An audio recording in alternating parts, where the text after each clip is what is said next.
in many parts of India, especially in rural India, higher education was considered necessary for women. Women are considered appropriate for household activities only.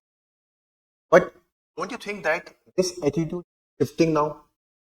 Don't you think that a lot of women are doing a lot of good things in the field of education, in the field of sports, in the field of space, in the field of art? So why it is happening? Why this attitude shift is there? How this attitude is forming? Psychology try to understand this particular thing.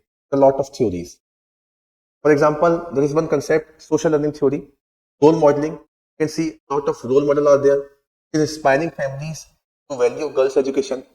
Kalpana Chawla in the field of space, PV Sindhu in the field of sports, Kiran Bedi in the field of education.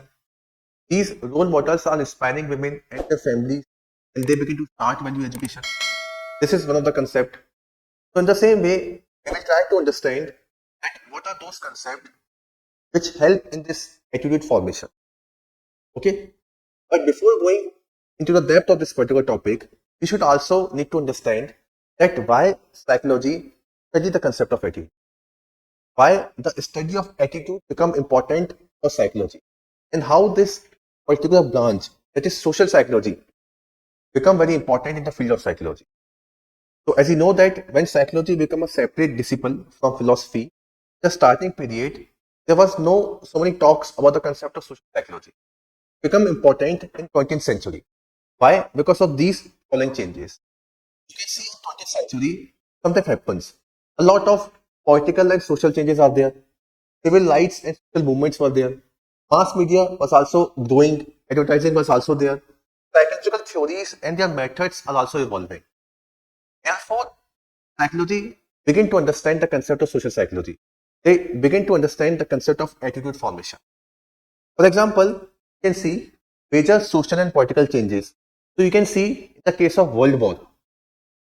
So in the case of World War, during World War, you can see the different type of government, they are creating fear appeals.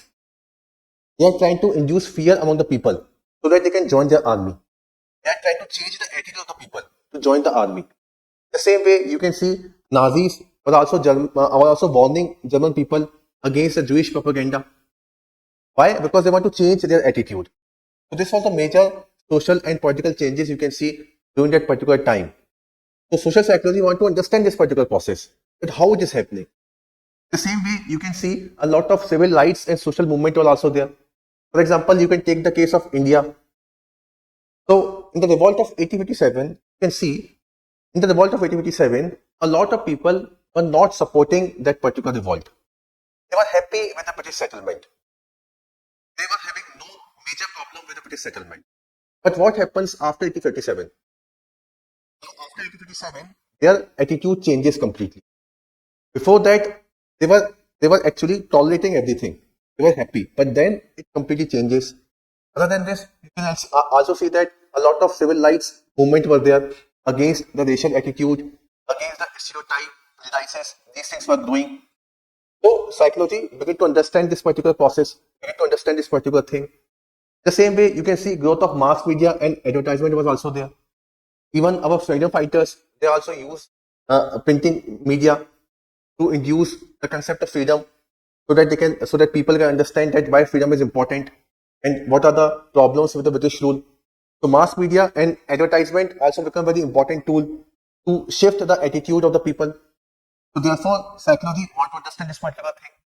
Other than this, psychological theories and methods were also evolving. So you can see during the early period of psychology, the major focus was upon the concept of introspection. Why? Because structuralism and functionalism school were very important in the early period. But now, psychological theories are also evolving. Their methods are also evolving. Now, behaviorism school was there, cognitive psychology was there. So now, this change in the psychological theory become very important. And they begin to understand the concept of attitude. They begin to understand the concept of social psychology. So this is how social psychology emerges. This is how social psychology become very important in the field of psychology. They want to understand that why these particular things are happening. And therefore, one very famous person come into the field of psychology. The name is Gordon Allport. Gordon Allport is one of the most important name in the field of social psychology the field of personality psychology. He is also considered as a father of personality psychology. So if you have read about the chapter of personality, you can see Alport has also given one trait theory, cardinal trait, central trait. But other than this, Alport has also contributed a lot in the field of social psychology. So Alport said that understanding social psychology, understanding social behavior, social influence is also very important if we want to understand the personality of any particular person. Therefore, he has also published one important book, Nature of Prejudice, in 1954, where he talked about the concept of prejudices in the society, where he talked about the concept of attitude in the society. And then he is the first person who has given a formalized definition of attitude. So you can see over here, this is a definition which was given by Gordon Allport. Attitude is a mental and neural state of readiness organized through experiences, exerting a directive or dynamic influence upon individual response to all objects and situations with which it is related to. This is the first formal definition of attitude which was given by Gordon Allport. And you can exactly quote this definition in your answers also. So now let us try to understand that what this definition is saying. If we break down this particular definition, then you can see these are the components of this particular definition. The first one is attitude, the mental and neural state of readiness. So attitude is nothing but our mental representation.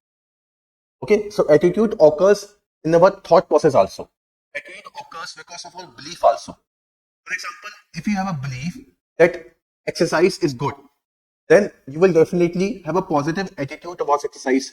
Will go to the gym, will do exercise on a regular basis. So this is how attitude is a mental representation. Okay, which is also helping you to making any kind of decision, in making any kind of judgment. Okay, so attitude is a mental. It is also a neural state of readiness. Now understand this. Neural state of readiness means it is connected to your neural activity also. So what happens in the if you see, cognitive neuroscience is also one important field. So neuroscience has also given certain evidences that attitude is also linked to certain part of the brain. These parts are amygdala and prefrontal cortex. Okay, names are not important, but if we form positive attitude towards any particular person, then there is some neural changes also. Our brain chemistry also changes. Okay, you know that emotions are connected to the neural activity also. Same thing. So attitude is a mental and neural state of readiness. Okay, it keeps you ready to respond. Mental representation about anything, belief about anything. Okay, and then neural, it is also connected to the neural part, also connected to the brain. Organized through experiences. So you have a lot of experience, and then with the help of those experience, you develop attitude. Okay, for example, you have a experience after going to the gym that gym is very good, doing exercise is very good. So your attitude is changing. Okay, so it is organized the experiences, exerting a directive or dynamic influence. Directive and dynamic influence. Attitude is also guiding your behavior. Okay, so it is directive also. For example, you have a positive attitude towards gym. So you are going to the gym, you are doing exercise. But it might be possible that you do not have positive attitude towards gym in the initial time. But after a certain bit of time, you understand the benefit of exercise, you understand the benefit of going to the gym, then it influences your attitude. So after a certain time, dynamic influence is there. After reading about the benefits of it, you start going to the gym, you start doing exercises. So it has a directive impact also, it has a dynamic impact also. Okay, it is dynamic, it is changing also. You can develop attitude after a certain period also. Initially you are not having, but after a certain time you can have. So this is directive and dynamic, and this will influence individual response to all objects with which it is related to. So this is the definition of attitude given by Gordon Allport. I think it is clear. What are the keywords? Attitude is a mental framework and a neural connectivity. The first thing, organized through experiences, directive and dynamic influence. Okay, and upon the individuals with which it is related to. Okay, so in this way you can understand this particular definition. Okay, so Gordon Allport is the first person who has given a formalized definition of attitude. Okay, and you will also read about Gordon Allport, the chapters of personality, prejudices, discrimination. Okay, he has also given one important contact hypothesis that how can we reduce prejudices in the society. how can we reduce discrimination in the society. Okay, so LPOT is very important thing. Okay, now LPOT has given this particular definition. Now, social psychology also talks about that how we are forming this attitude, about which we talk about in the starting time of our class. Now, what is the process behind this? So, if we talk about the formation of attitude, then there are some basic processes. We are not talking about the theory part. We are talking about the processes behind attitude formation. Then we can discuss theories also, definitely. So, what are the processes? The first one is classical conditioning and attitude formation. Association. You will learn this theory in the chapter of learning. Okay. So Pavlov has done experiment. He said that with the help of association, by continuous pairing, we can develop a relationship. So attitude is forming in that period also. Okay. For example, Tata Namak, Desh Ka Namak. Now this is the advertisement coming on regular basis. Association is there, pairing is there. Therefore, you are having a positive attitude towards that particular thing. Okay. So we are having a positive attitude towards Amitabh Bachchan. Amitabh Bachchan has a lot of credibility. Okay. So positive attitude is there. Pairing is there. Therefore, Amitabh Bachchan is used as a role model. You can see in the Do Bhoot Zindagi Ki, polio eradicated from the society. And in the time of COVID also, ringtone was given by Amitabh Bachchan to stay at home, wear mask, etc. Why? Because of the pairing. A continuous pairing is there. So by continuous pairing association, we can develop attitude. Okay, a lot of advertisement is coming on your television program. A new program, a new serial is going to launch. So they are giving ad on regular basis, Monday, Tuesday, Wednesday, multiple times. So what happens? You will develop a pairing. You will develop association. So when the serial will launch, you will definitely see first episode or second episode. Doesn't matter later on you will see or not, but first or second you will definitely see. Okay, why? Because of the pairing. Association is there. So this is classical conditioning. Other than this, with the help of operant conditioning also, we can change the attitude. Operant conditioning work upon the principle of punishment, reward, giving rewards, okay, reinforcement, these kind of things. The concept was structured by B.F. Skinner, is important name over here. Okay.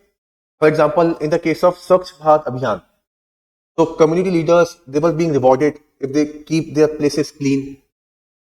So we develop the attitude of cleanliness among those people. The same way, if a student is not studying, he has a negative attitude towards studying. So we can give him reward or punishment, and then we can change the attitude of that particular person towards study. Parents often do this. Okay, so this is how, with the help of reward and punishment also, we can shape the attitude. We can change the attitude.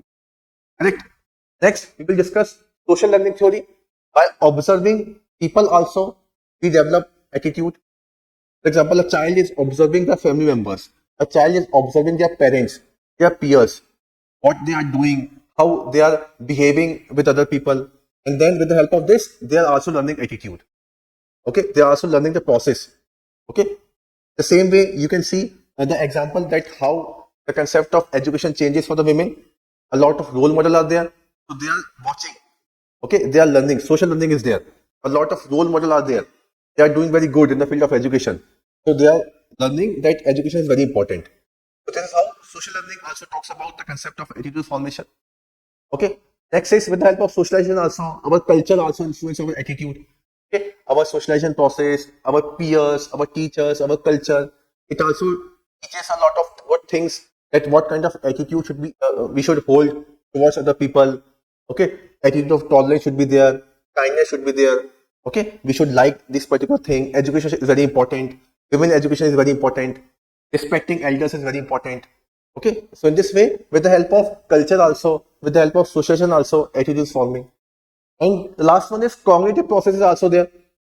Okay, for example, one very important theory is there, elaborative likelihood model, which was given by Petty and Casiapo. So they have given the cognitive process behind attitude formation. Now what happens, you can see that there are two kind of route is given by this particular model, elaborative likelihood model. So if you just mention over here that there is one elaborative likelihood model which talks about the cognitive process. Now ELM talk about two route, central route and peripheral route.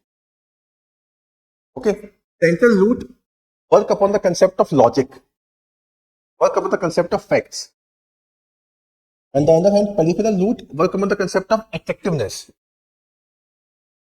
Okay, so elaborated likelihood model is saying that by adopting central root and peripheral root, also we can change the attitude of the person. For example, if the audience is mature, then you must provide logical facts, evidences for that particular people if you want to change their attitude. But on the other hand, if the people is not so much mature, then you can adopt peripheral rule also with the help of attractiveness also. For example, a celebrity is very attractive. So a celebrity is doing something, people also begin to follow him because celebrity is very attractive. So this is peripheral route. Okay, people are not changing the attitude on the basis of logic, on the basis of fact. But if you want some person that they adopt medical insurance or any kind of medical facility, then you need to provide evidences that why insurance is important, why they should opt for it. You need to provide a lot of data, a lot of logic. Then only you can change their attitude. Otherwise, adopt a peripheral route. Okay, attractiveness is sufficient. Okay, take a good celebrity, take a good leader, and then they will do something. People also begin to start doing that particular thing. They will change their attitude. So this is elaborated likelihood model which works upon the cognitive processes, at how our attitude is changing. So these are the processes which talks about the concept of attitude formation. What are the things? Classical conditioning, Pavlov. Second one is operant conditioning, Skinner. Third one is social learning, Bandura. The fourth one is socializing and cultural influences. The last one is cognitive process, elaborated likelihood model. Now, attitude formed. Okay, we can also change our attitude. Golden Alport has given definition also. Now, after this particular thing, there are so many theories also in the case of attitude. So many theories are also emerges which talks about the concept of attitude formation. Formalized theories were there. For example, cognitive dissonance theory is there. Social learning theory is there. Okay, so these are some of the theories we can say in the attitude formation, attitude change, cognitive consistency theory, Festinger and Carlson's experiment. Either balance theory is very important. Second one is social theory. Kalman's social theory is very important over here. And persuasion theory, that elaborated likelihood model you can mention over here. So these are the theories of attitude change we can also read. So this is how we have seen in today's class that what attitude is, why the study of attitude is important in the field of social psychology, and how attitude is forming. Okay, so I hope you understand this particular concept, and after this you can definitely read about this theory also, or we can cover in next lecture that what this theory is all about. Okay, thank you.